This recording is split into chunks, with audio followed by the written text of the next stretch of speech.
이제 정말 2019년도 1시간도 채 남지 않았습니다. 36분 정도 남은 것으로 보이네요.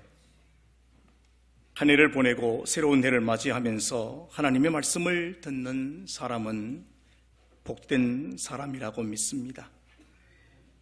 왜냐하면 사람은 그 귀에 들려오는 소리의 영향을 받아서 그 생각과 삶이 결정되기 때문입니다.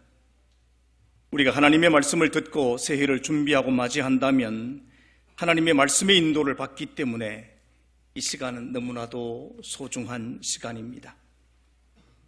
새해를 맞이하면서 어떤 하나님의 말씀을 들어야 할지를 고민하다가 우리가 가장 잘 알고 있지만 잊어버리기 쉬운 말씀들을 다시 듣는 것이 좋겠다 생각을 했습니다.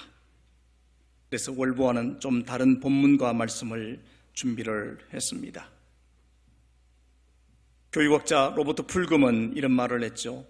내가 알아야 할 모든 것은 유치원에서 배웠다. 아주 위대한 글을 썼습니다. 짧은 글이지만 정말 중요한 것이 무엇인지를 분명하게 지적해 주었습니다. 여러분, 우리가 그리스도인으로서 품어야 할 가장 기본적인 것은 무엇입니까? 그것은 이미 여러분이 다 알고 있는 것처럼 믿음과 소망과 사랑입니다. 이 소중한 시간에 다시 한번 우리의 심령 가운데 믿음과 소망과 사랑이 불일 듯 일어나게 되기를 주님의 이름으로 축원합니다. 첫 번째로 새해에는 믿음으로 순종하며 살아갔으면 좋겠습니다. 주님은 새로운 것과 옛 것에 대해서 포도주와 가죽 부대의 비유로 말씀하셨습니다. 새 포도주는 새 가죽 부대에 넣어야 한다 말씀하셨죠. 왜 그렇습니까? 새 포도주는 계속 발효하면서 가스를 배출하기 때문에 낡은 가죽 부대는 터져버립니다. 그러나 새 가죽 부대는 계속 늘어나면서 그것을 감당하기 때문에 새 포도주는 새 부대에 넣어야 하는 것입니다. 우리 믿음도 그렇습니다.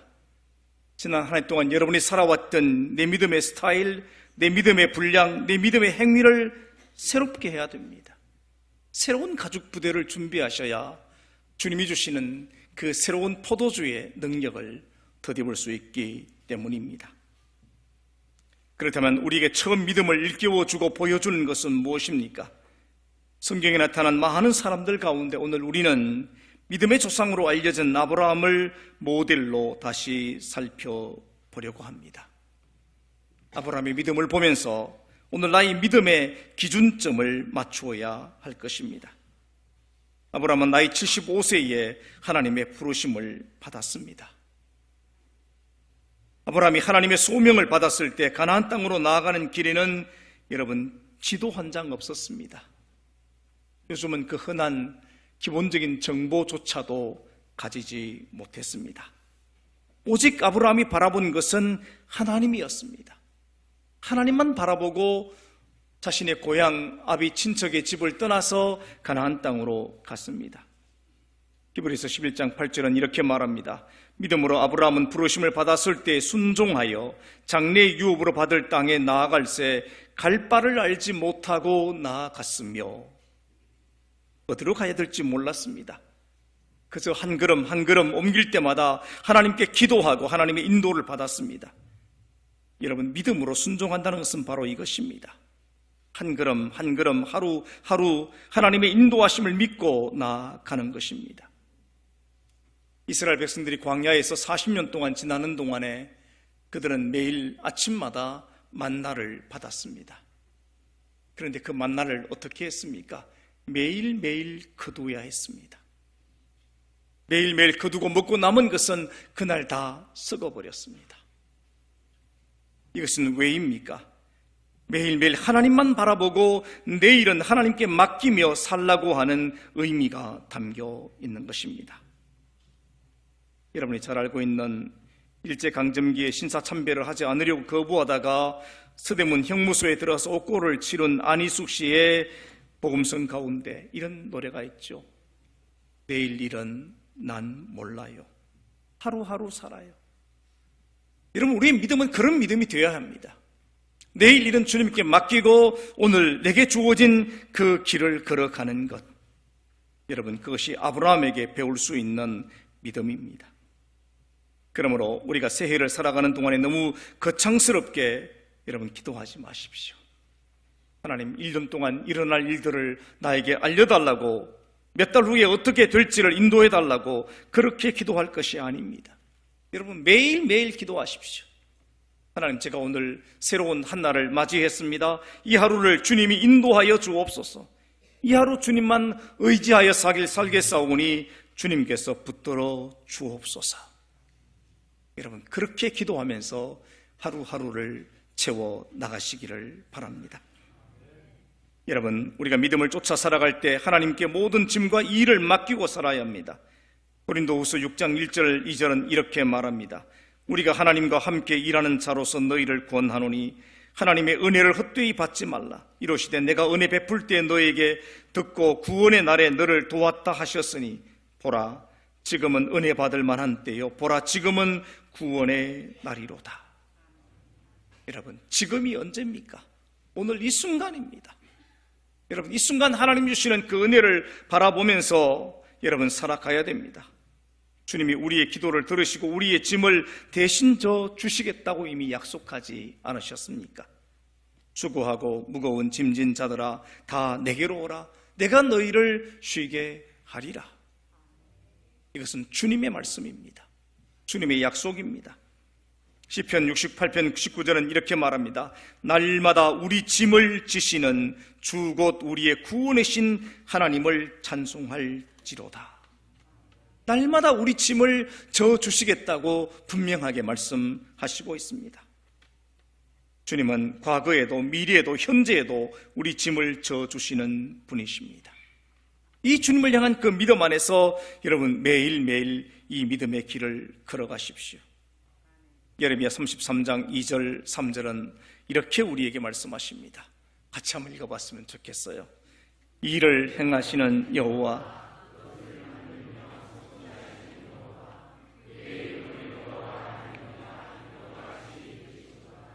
너는 내게 부르짖어라. 내가 내게 응답하겠고 내가 알지 못하는 크고 은밀한 일을 내게 보이리라. 아멘. 이는 내가 성취하니 너희는 기도하라. 기도하면서 나를 따라오너라. 여러분, 그 길이 믿음의 길입니다.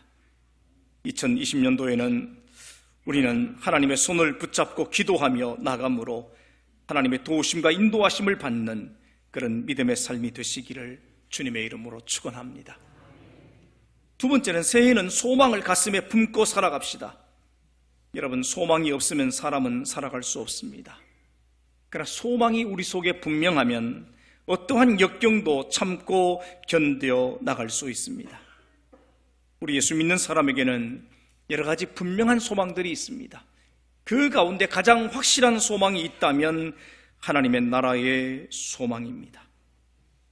우리가 이 세상에 살다가 죽는다는 것은 냉엄한 현실입니다. 올해만 하더라도 우리는 많은 우리의 믿음의 형제들과 자매들을 하나님께로 보냈습니다. 그것은 우리의 현실입니다. 그건 또 우리 앞날의 모습입니다. 매일같이 매 순간마다 많은 사람들이 이 죽음으로 갑니다. 죽음의 대열에서 나가는 사람들은 살아있는 사람의 대열에서 떨어져 나가 그들은 정말 아무도 기억하지 못하는 것으로 사라져 버립니다. 우리가 살아있기 때문에 서로 어깨를 부딪히면서 앞길을 가지만 우리 차례가 오면 우리도 대열에서 떨어져 나가 죽을 것이고 사람들은 우리를 잊어버리게 될 것입니다. 죽음이라고 하는 것은 냉정한 현실입니다. 그러나 성경은 그렇게만 말씀하지 않고 있습니다. 요한계시록 20장 13절로부터 15절을 보면 이 죽음이 끝이 아닌 것을 분명하게 말씀해 놓고 있습니다. 바다가 그 가운데에서 죽은 자들을 내주고 또 사망과 음부도 그 가운데서 죽은 자들을 내주매 각 사람이 자기의 행위대로 심판을 받고 사망과 음부의 음부도 불못에 던져지니 이것은 둘째 사망 곧 불못이라. 누구든지 생명책에 기록되지 못한 자는 불못에 던져지더라. 그러나 그것이 끝이 아닙니다. 요한복음 3장 16절은 이렇게 말씀하십니다. 하나님이 세상을 이처럼 사랑하사 독생자를 주셨으니 이는 그를 믿는 자마다 멸망하지 않고 영생을 얻게 하려 하심이라. 아멘.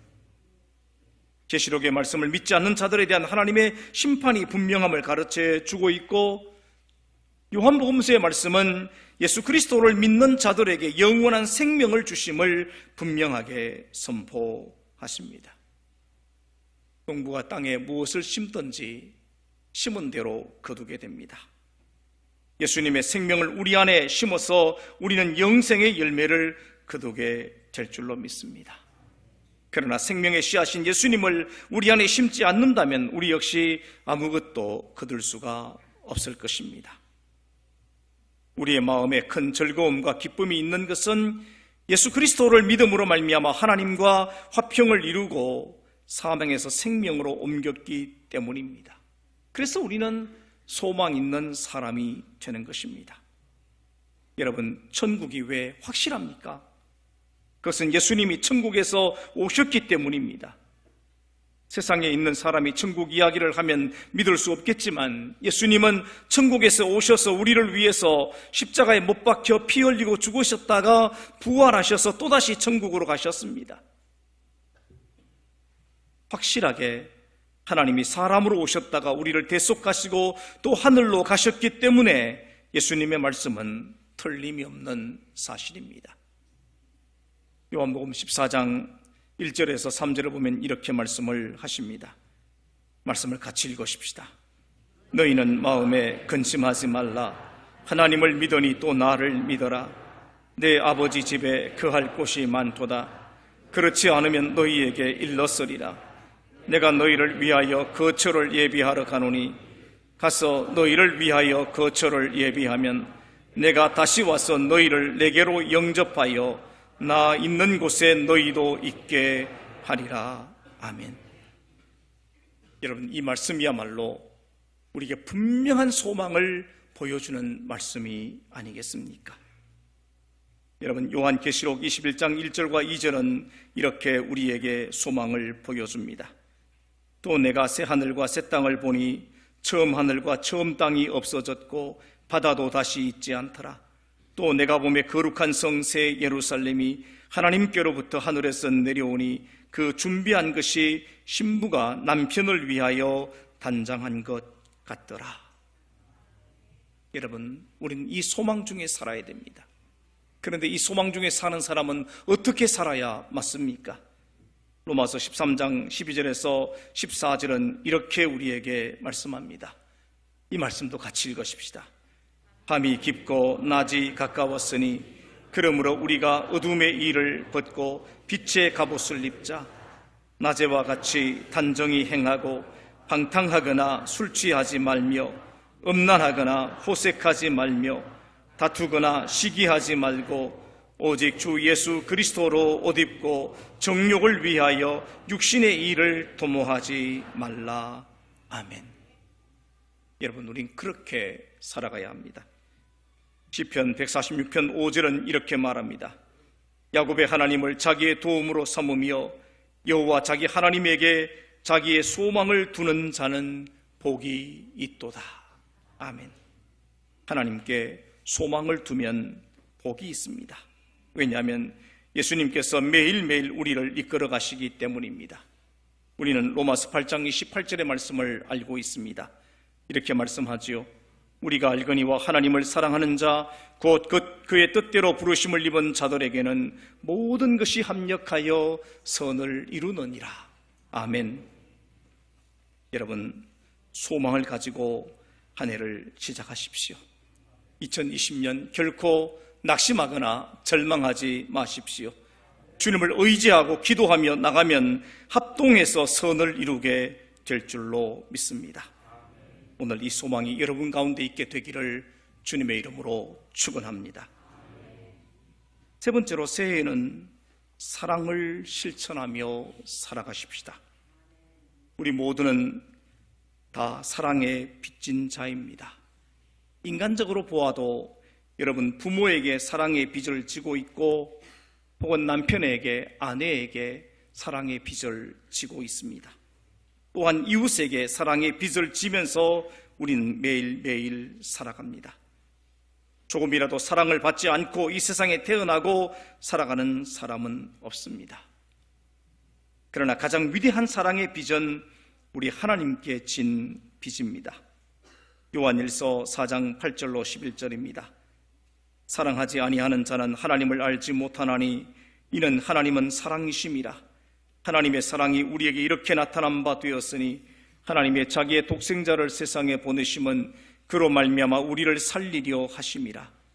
사랑은 여기 있으니 우리가 하나님을 사랑한 것이 아니요 하나님이 우리를 사랑하사 우리 죄를 속하기 위하여 화목제물로 그 아들을 보내셨습니다. 사랑하는 자들아, 하나님이 이같이 우리를 사랑하셨은즉 우리도 서로 사랑하는 것이 마땅하도다.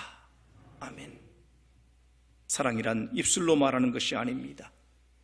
사랑이란 실천되어져야 됩니다. 짐을 나누어지고 삶에 동참하고 삶의 희노애락을 나누고 섬기는 것이 실제적인 사랑입니다. 그러므로 로마서 12장 10절에서 이렇게 말합니다. 형제를 사랑하여 서로 우애하기를, 존경하기를 서로 먼저 하며 라고 말을 했고, 로마서 12장 15절과 16절은 이렇게 말합니다. 즐거워하는 자들과 함께 즐거워하고 우는 자들과 함께 울라. 서로 마음을 같이하며 높은 데 마음을 두지 말고 도리어 낮은 데 처하며 스스로 지혜 있는 채 하지 말라. 즐거워하는 자와 함께 즐거워하라는 것입니다. 슬퍼하는 자가 있으면 함께 울어주라는 것입니다. 이건 실천적인 사랑입니다. 여러분, 이 사랑을 위해서 주님이 이 땅에 오셨습니다. 그리고 그 사랑을 우리에게 보여주셨습니다. 이제 우리가 그 사랑을 실천해야 할 것입니다. 요한일서 4장 16절에서 17절을 보면 하나님이 우리를 사랑하시는 사랑을 우리가 알고 믿었노니 하나님은 사랑이시라.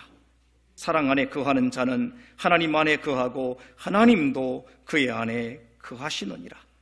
이로써 사랑이 우리에게 온전히 이루어진 것은 우리로 심판날에 담대함을 가지게 하려 함이니 주께서 그러하심 같이 우리도 이 세상에서 그러하니라. 아멘.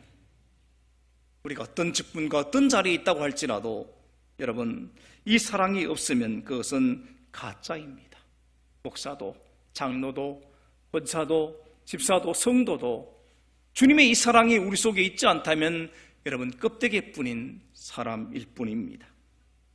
사랑이 없으면 모든 직위는 다 거짓되고 헛된 것에 불과합니다. 베드로 사도는 이렇게 말합니다. 무엇보다도 뜨겁게 서로 사랑할지니 사랑은 허다한 죄를 덮느니라. 아멘. 사랑하면 덮어주고 치료해주고 씻어주고 살려주게 됩니다. 우린 이런 삶을 결단할 수 있어야 하겠습니다. 진실로 그리스도의 사랑을 아는 자들은 자신을 위하여 살지 않습니다. 계산하지 않습니다. 죽기까지 자신을 사랑하신 그리스도의 그 사랑의 빛을 사람들에게 갚으려고 노력하며 사는 사람입니다. 자기 아들을 내놓기까지 하신 주님, 우리의 목숨을 위해서 자신의 목숨을 부어주신 예수님의 그 사랑, 우린 그 사랑에 크게 빚진 사람으로서 사랑을 실천하며 새해를 살아가야 하겠습니다. 시편 127편 1절과 2절을 이 시간에 함께 읽으며 묵상했으면 좋겠습니다. 여호와께서 집을 세우지 아니하시면 세우는 자의 수고가 헛되며 여호와께서 성을 지키지 아니하시면 파수꾼의 깨어 있음이 헛되도다. 너희가 일찍이 일어나고 늦게 누우며 수고의 떡을 먹음이 헛되도다. 그러므로 여호와께서 그의 사랑하시는 자에게는 잠을 주시는 도다. 아멘. 여러분, 이 사랑이 없다면 우리 삶이라고 하는 집이나 성취라고 하는 성이라고 할지라도 그것은 헛사입니다. 여러분, 우리가 어떤 자리에 어떤 지위와 어떤 권력과 힘을 얻는다고 할지라도 그것은 허무한 것이 될 것입니다. 오늘 본문의 말씀을 다시 한번 보십시오. 그런즉 믿음, 소망, 사랑 이 세 가지는 항상 있을 것인데 그 중에 제일은 사랑이라. 아멘. 어떤 내용을 가슴에 담고 1년을 살아갈 것이냐 하는 것은 너무나 중요합니다. 왜냐하면 그 삶의 내용이 그대로 열매를 맺게 될 것이기 때문입니다. 여러분의 가슴에 무엇을 담고 2020년을 살아가시겠습니까? 텅 빈 가슴을 그대로 가지고 미움과 분노와 질투와 시기와 분쟁을 담고서 살아가시겠습니까? 그렇지 않으면 예수 그리스도의 보혈로 씻고 그리스도의 십자가를 짊어지고 믿음과 소망과 사랑을 가슴속 내용으로 삼고서 1년을 살아가시겠습니까? 여러분은 오직 믿음, 소망, 사랑이 맺는 열매를 맺고 살아가는 그런 2020년이 되어지시기를 주님의 이름으로 축원합니다.